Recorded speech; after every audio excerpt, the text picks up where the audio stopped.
This little girl is Kwon Ji-yeon. She's woken up in a hospital bed after living through the most terrifying ordeal of her very young life.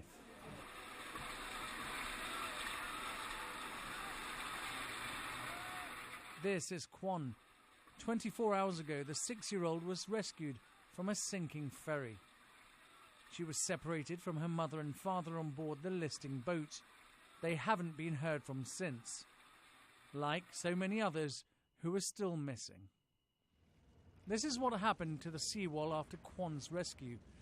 Only the hull is visible. The rest of the ship is underwater, and hundreds of passengers are thought to have been trapped inside as she went down.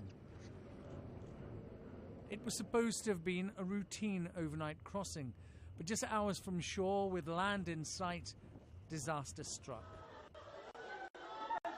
Now some of her dead have been returned to shore. On board the boat, many school children, classmates on a field trip together. The search for them and other passengers continued through the night and into the day.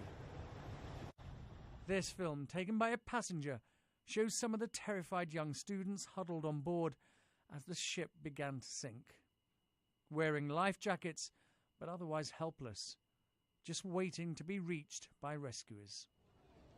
With so many still missing, there's hope, desperation really, that survivors will somehow be found. Some families have hired their own boat to take them out to the site of the disaster. But with each passing hour without news, hope turns to fury. Anger at officials for not reaching the disaster quickly enough. This man is the ferry's captain. He doesn't want his face to be seen, but he did have these few words for the grief-stricken relatives. I am really sorry and deeply ashamed. I don't know what to say. The captain has been accused by a crew member of delaying the evacuation of the vessel by some 30 minutes. He ordered passengers to stay put as officers on the bridge tried to correct the listing ship. Lost time that could have, should have, been used to save lives. The currents around here are some of the strongest along South Korea's coast, stopping divers from reaching many parts of the submerged ship. Add to that poor visibility and bad weather, and you begin to understand the challenge faced by the rescue teams. The sea here is so cold that just 90 minutes in the water could see the onset of hypothermia.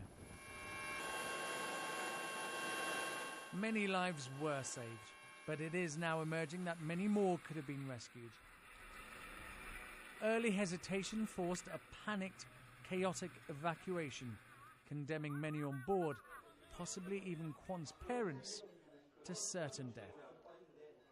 Ashish Joshi, Sky News.